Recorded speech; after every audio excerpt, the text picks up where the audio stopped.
Alright gamers, I hope you all have your panties unbundled, a jar of warm mayonnaise by your side and a pack of wet wipes handy, because Riot just released an article listing all the new things that us League of Legends players get to complain about for the next year, so buckle up. Journalist Rav here while it's still hot off the press to walk you through all the wild changes.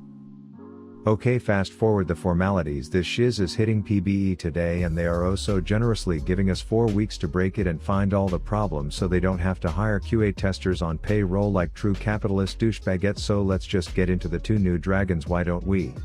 Chemtech Drake, sounding already like it's poisonous source of toxic. I like the theme. The standard buff gives bonus damage against enemies with more health than you, so it's basically a Lord Dom's had a one night stand with the cut down rune. And the fat lipstick dragon from Shrek got ideas when filming it for the P-Hub, and now it's another recycled mechanic, but as an ADC I like it. Chemtank Dragon Soul gives everyone on the team a Cyan passive, which is hilarious but also so unfair, and singling him out, that said I'm totally ready for the Anivia Kog'Maw Karthus Cyan team comps, because what in the world is a team fight against that going to look like? The change to the terrain with this grants gas zones that camouflage all champions, which makes me happy because it makes yellow wards effectively useless during games with a Chemtank Soul, as everyone will practically be an Evelynn and I don't ward for shit as it is, so despite it sounding like game devs just went into a laser tag match full of kids and deployed mist zones of tear gas into different areas where everyone is going to be running around crying and unable to see shit, just wailing on each other in the dark, I'm a big fan of this drag. And it looks pretty sexy, almost like a Hellfire Citadel World of Warcraft themed design. Next is Hextech Drag.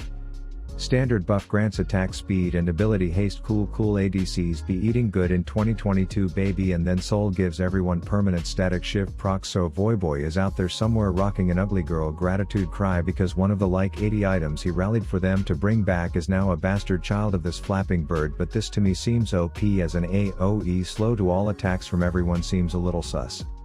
The terrain change looks like it throws barred portals all over the map, and to be frank, as someone who is always overextended with no vision or escape plan, I don't know whether to be excited or terrified about the Fuckboy Express Monopoly item being replicated all over the place instead of just in Bard's possession.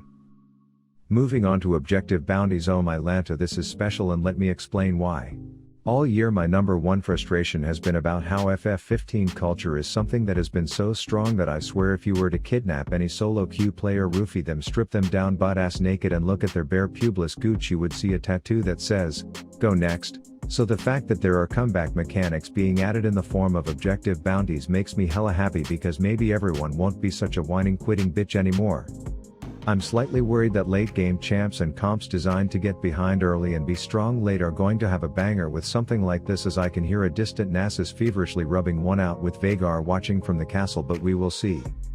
I also think that jungle diff merch is going to sell through the damn roof with these changes, because now if your team is winning and your dumbass Mordekaiser jungler gets outsmited by a freaking Yumi Q from over the wall, you already know crucifixion in chat will be going down. Now I don't know if these bounty totals mean 500 G per player on the team or split evenly, but if it's per player and it's scaled up to 60% more than that, it means my clickbait as hell thumbnail stands, and each player will be getting over 1000 gold for a Baron bounty, which means Comeback City is being built and will be open for business in 2022. It also says there will be indicators on the map when bounties like this are birthed, so the good old Kindred mechanic is going to shake up the systematic do the same shit every game type of play styles that people like, and I'm all for it.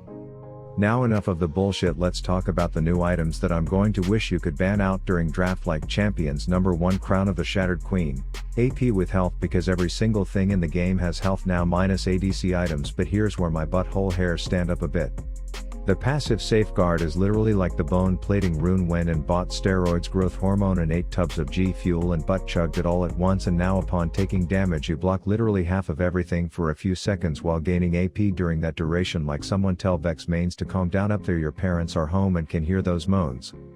Passive gives movement speed and health, cause health is default at this point, but I'm happy cause AP mages needed a little over the pants rub after this season. Item numero 2 is Even Shroud, and you can use the description of this thing's passive as my official resignation from the bot lane and possibly from League in general. It's called Repentance because that's what Riot is going to be doing until 2023 for putting this shit into the game. I'm sure this is going to make so many champions absolutely disgusting to deal with, but I will read it the only way I am thinking about it in my head.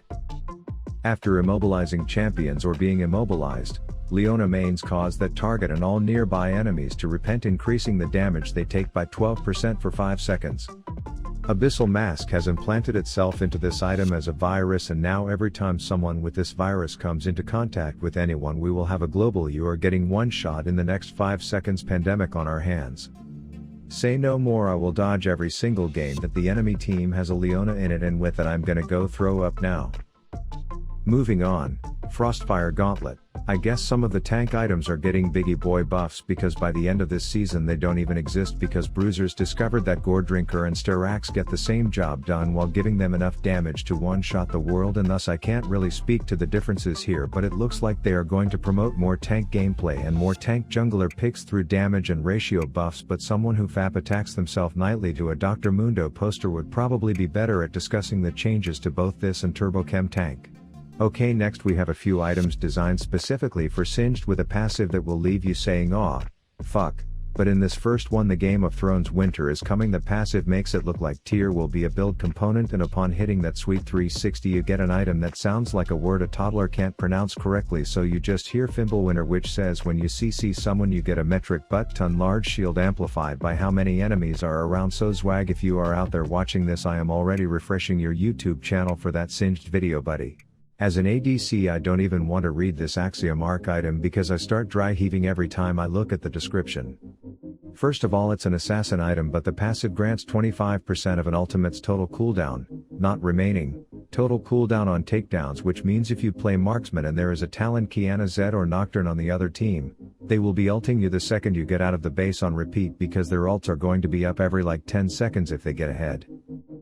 Next we have Shadow Flame, which is the AP shield breaker / execute item for the mages who be mad about getting left out, as it gives scaling magic pen against lower health targets and an Oompa Loompa amount of pen against shielded betties, much needed in my opinion and long overdue. Cosmic Drive is getting a rework, which is sad to me because I liked how unique the passive was, almost like a little quest. If you have 5 cookies and 2 glasses of milk you get 10 more cookies and a blowjob type of passive, but now instead of keeping this unique idea, it is being replaced with a roided phase rush rune with AP as icing. UP for the copy pasta creativity on that one. Horizon Focus can be triggered with slows, which honestly isn't registering in my peon-sized brain how you can slow without doing damage or landing an ability, so someone will just have to explain how that is a change to me, but sure, if it makes you feel like you did something to it, Riot, be my guest, I guess. Demonic Embrace is getting some much unneeded buffs, increasing its dot and also converting bonus health into ability power, and you already know there's a lot of bloody cum filling up the scroty sacks of Vladimir mains all over the world at that one, but it also makes me think Liandry's Demonic will be the go-to combo for any champ that has any ability that scales with AP until they fix the numbers.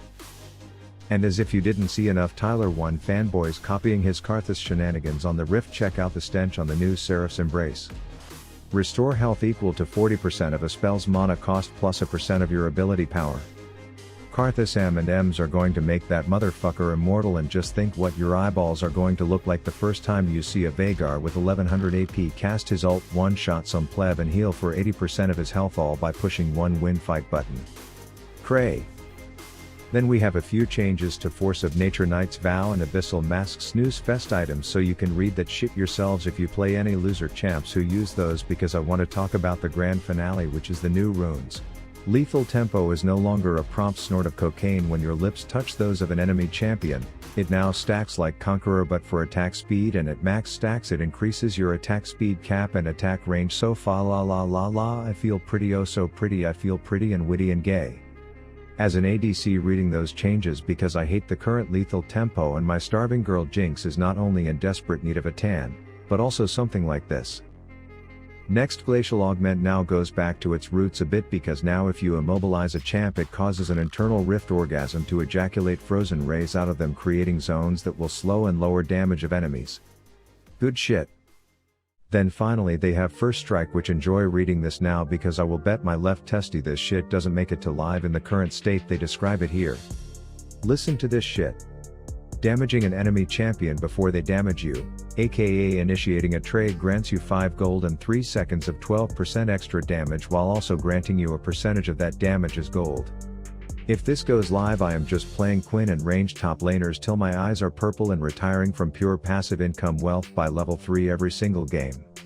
I so want this to get to live, but clearly this was the fake bullshit that some dyslexic intern suggested at a pitch meeting, so they threw it in the notes having no intention of it going live just to not hurt the shitter's feelings, as it's not even going into PBE yet.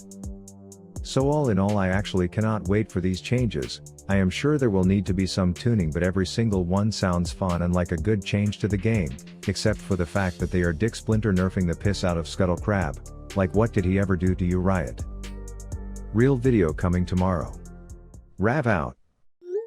They ask how I rap like I'm the baby. Your girl in my DMs and she going crazy. She asked to come over, I'm telling her maybe. I'm busy, I'm chasing the check.